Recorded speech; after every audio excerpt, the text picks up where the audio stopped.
Good day and welcome. I'm Rick, a historical person and your guide to the past.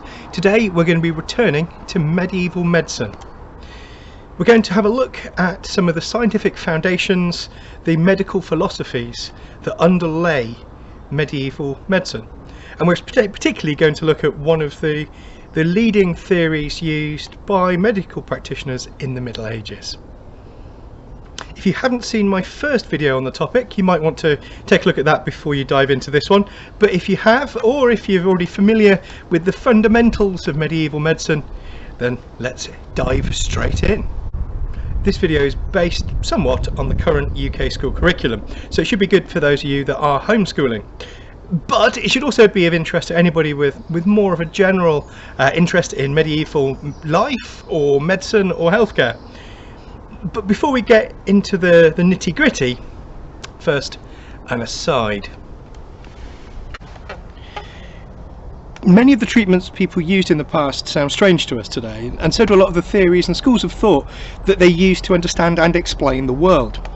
This is not because people in the past were stupid, it's because we know a lot more today.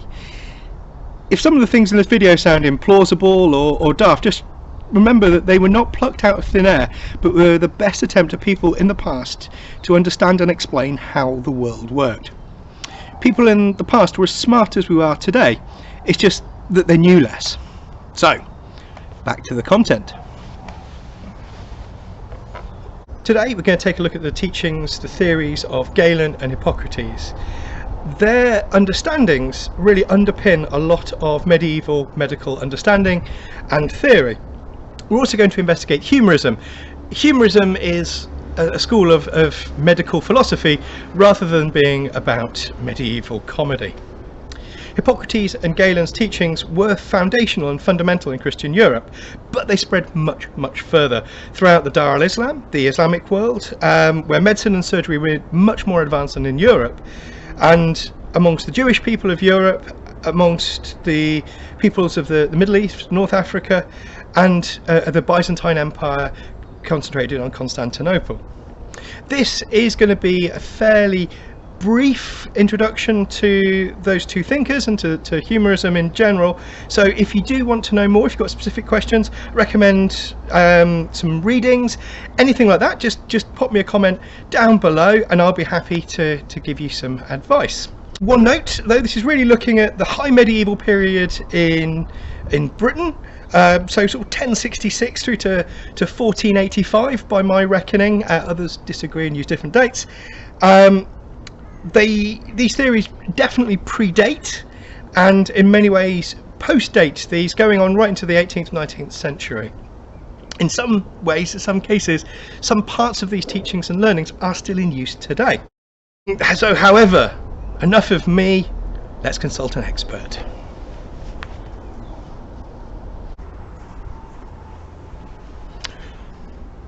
Physicians, such as myself, are educated men who've spent 7 years or more at university and learning how to understand the world through science, through reason and rationality. Reason, as well as religion, is deployed in seeking cures, and many of these reasonable, rational men and women are religious, because many religious houses and institutions are responsible for education. But enough of education. For today you're here to learn about medicine and the great men whose thinking forms a foundation of practice of physicians such as myself, and even of those tradesmen such as apothecaries and some gentlemen surgeons who have some education.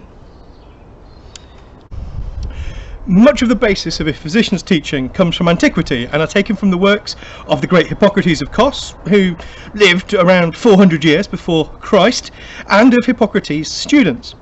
In a time when people believed illness to be a mark of divine disfavour or of a supernatural curse, Hippocrates wrote that sickness is not sent by the gods or taken away by them. It has a natural basis, and if we can find the cause, we can find the cure. Hippocrates urged doctors to seek a rational explanation for illness and disease based on observation. This rigorous, rational approach, diagnosing a patient through a form of scientific, clinical observation, forms then the bedrock of a physician's art.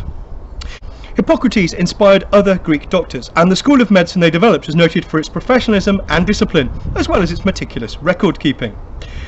Additionally, those doctors swore a Hippocratic oath, a term you might be familiar with, to treat patients and to keep their records and symptoms in confidence. Together, these doctors of ancient Greece wrote more than 60, perhaps as many as 70 books, which recorded symptoms, treatments, and their effectiveness. They were the first to record many diseases and note many treatments, which I, and perhaps even your doctor at home, use today. In addition, they promoted the idea of the humours, a holistic approach to health which incorporates lifestyle and diet as much as drugs and surgery. However, their school of humours featured between 2 and 8 humours and varied as to what they were and how many there were. Following Hippocrates was Galen of Pergamon, a Greek physician and philosopher and surgeon, though we won't hold that against him, who came about 500 years after Pergamon in the 1st century. He was a member of the Roman Empire, a well-educated and well-travelled man, and he treated several Roman emperors as personal physician. His work built upon that Hippocratic corpus, the work of Hippocrates and his fellow Greeks, and he refined the theory of the bodily humours to be the 4 bodily humours. Another great development he made was in anatomy, and many of his observations were based on the dissection of animals, particularly of pigs and primates. Many of his discoveries and techniques remain in use by surgeons of my acquaintance and perhaps of yours too. Galen's work was lost to Europe with the fall of the Western Roman Empire, but was reintroduced in the 11th and 12th century with advice and advances in medicine from the Islamic world, whose doctors, I hate to say, were greatly in advance of our own. Even now, the greatest centres of medical thought and learning are those whose faculties are made up of learned men, and in some cases women, of Islamic and Jewish faith, as well as Christians. So, what are the 4 humours? Well, the 4 humours as we know them are similar to Aristotle's 4 classic elements: earth, air, fire and water. But they are found in vital fluids in the living body, be that man, woman, child, cat, dog, duck. Each of these fluids or humours, blood, phlegm, yellow bile and black bile, is aligned with one of these elements, but more importantly it contains the very stuff of life, and when balanced means that a body is healthy, and when unbalanced means it is ill or diseased. As I've mentioned, the 4 humours are blood, phlegm, yellow bile and black bile, but Galen identified not just what they were, but introduced qualities. 4 qualities of warm, cold, wet and dry. And he said each of these humours had 2 of those qualities, so they would be warm and dry or warm and wet, cold and dry or cold and wet.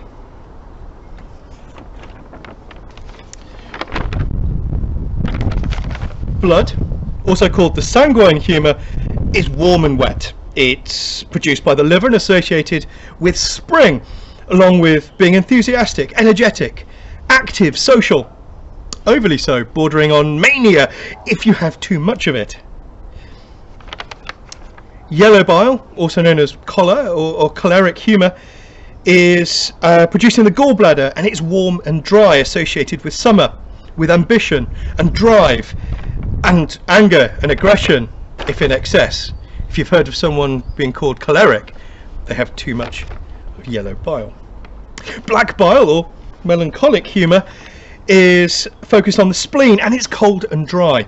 Associated with autumn, it encourages deep thinking and considered behaviour, but in excess it leads to depression and melancholia, and it's melancholic humour for that reason. Phlegm, or phlegmatic humour, is centred in the lungs, though some think falsely it's in the brain, and that is because, of course, phlegm drains from your nose when you have it in excess. Phlegm is cold and wet, associated with apathy if in excess, and with winter. So, as you may have gathered, these humours then affect not just physical health, but mental and spiritual health and well-being as well. Hippocrates, in On the Nature of Man, described the theory of humorism thus: the human body contains blood, phlegm, yellow bile and black bile. These are the things which make up its constitution and cause its pains and health. Health is primarily that state in which these constituent substances are in the correct proportion to each other, both in strength and quantity, and are well mixed. Pain occurs when one of the substances presents either a deficiency or an excess, or is separated in the body and not mixed with the others. So, at its simplest, the theory states all living beings are made up of a balance of these four vital fluids, the blood, phlegm, yellow bile and black bile, and that when they're in balance, the body is healthy, and if imbalanced, unhealthy. Galen thought that the humours were formed in the body and were an essential part of it, but argued that their balance could be affected by what was in the body already. He believed that different foods and drinks produced or encouraged different humours. Warm foods, for example, tended to produce yellow bile, while cold foods produced phlegm. Seasons of the year, periods of life, age, geographic regions, exercise, sleep, occupations, all of these also affect the balance of the humours and in turn influence health and well-being. Disease and ill health then is caused by an imbalance of the humours, whilst good health and well-being comes from when the humours are in balance. A great deal of my job as physician is recommending diet and alterations to lifestyle to my patients to promote a good balance of health, good balance of humours. The qualities of the humours, cold, dry, wet, warm, influence the type of health or disease that is suffered. For example, yellow bile causes warm disease and phlegm causes cold ones.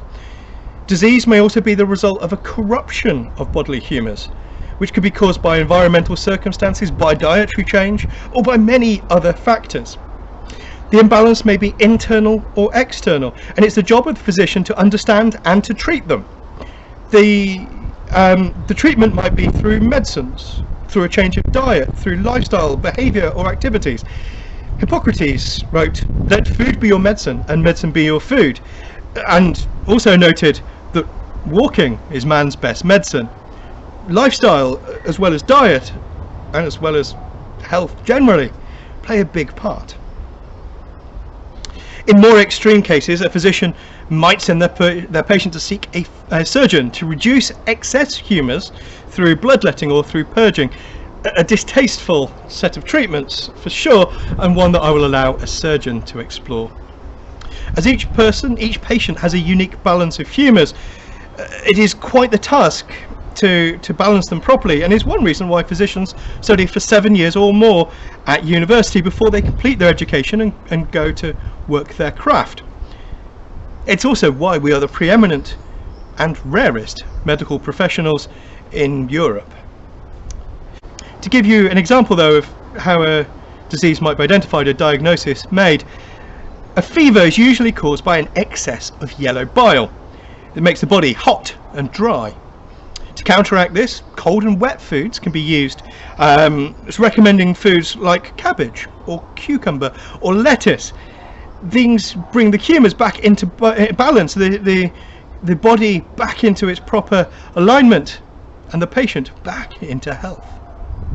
Thank you.